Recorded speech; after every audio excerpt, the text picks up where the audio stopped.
hata wewe kijana ambaye umeamua labda kujitoa akili na kwenda kuongea na huyo waziri wa vijana, si waziri wa nini,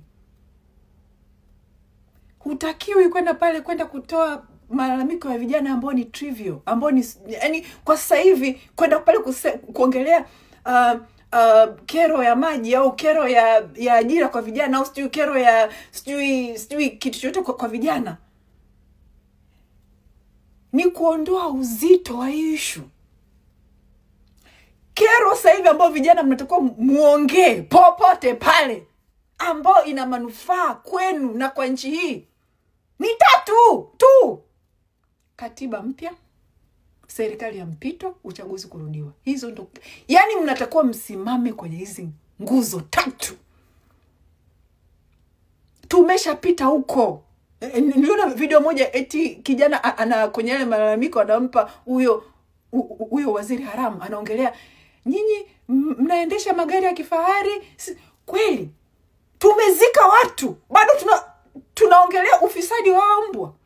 Tumezika watu, bado tunaongelea ufisadi, tunaongelea magari kwa uzito wa issue ilipofika. Sasa hivi vijana mnatakiwa mmechachamaa kwenye katiba mpya, mmechachamaa kwenye serikali ya mpito na uchaguzi kurudiwa. Mnatakiwa mchachamae kwenye hizo nguzo 3, na hizo ndo topic 3 kina Mwigulu hawazitaki.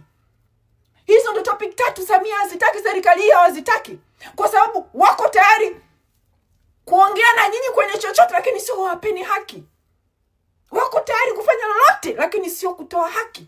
Kwa hiyo na nyinyi inabidi msimame kwenye nguzo hizo 3 za kudai haki na changes kwenye nchi. Tumeshazika watu kwenye nchi zingine kwa vifo vilivyotokea sasa hivi. Kungekuwa na mabadiliko makubwa. Kenya hawakufa hata watu wengi hivi na katiba mpya ilipatikana. Tanzania tumezika watu zaidi ya 10,000 mpaka leo.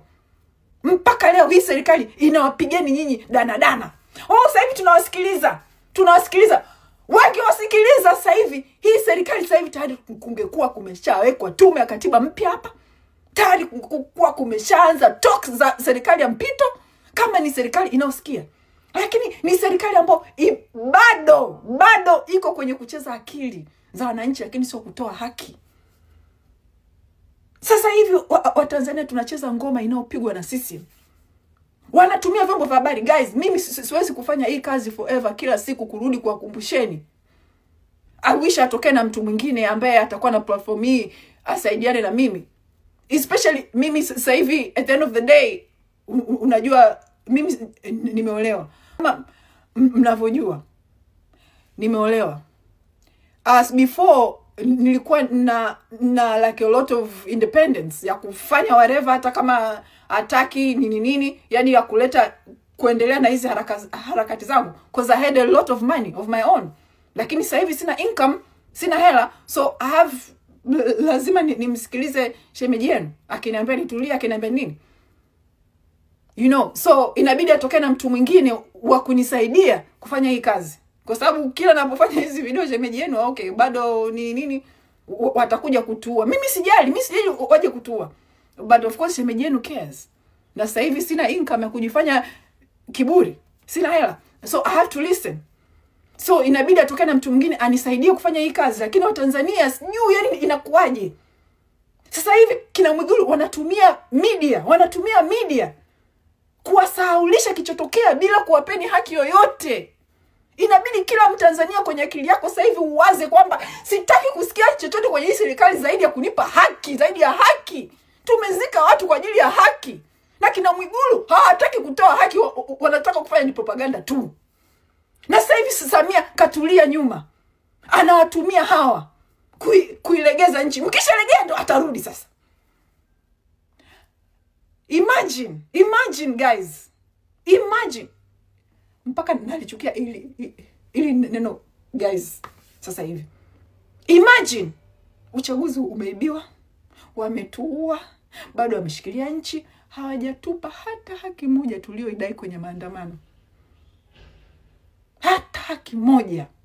Na bado maisha yanaenda kuendelea. Wanawafanyieni tu sasa hivi propaganda. Wanawafanyieni, tuambieni kero zenu.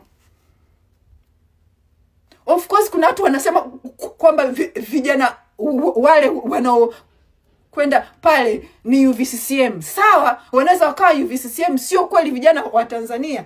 Lakini still hata huku kwenye social media vijana mnatakuwa mwe mmechachamaa kwenye kudai hizo haki tatu and not anything else.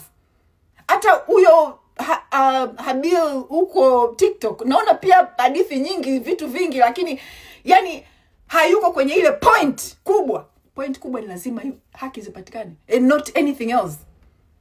Haki lazima ipatikane Tanzania. Msilegee kwa chochote kabla ya katiba mpya, kabla ya serikali ya mpito, kabla ya uchaguzi kurejea. Msiwaelewe kwa lugha nyingine yote kwa sababu mmezika watu. Msiwaelewe zaidi ya hivi vitatu. Na wao wanafanya kila kitu kuwaondoa kwenye topic ya hivi vitu vitatu. Urudisheni kwenye topic ambazo ni za vitu stupid.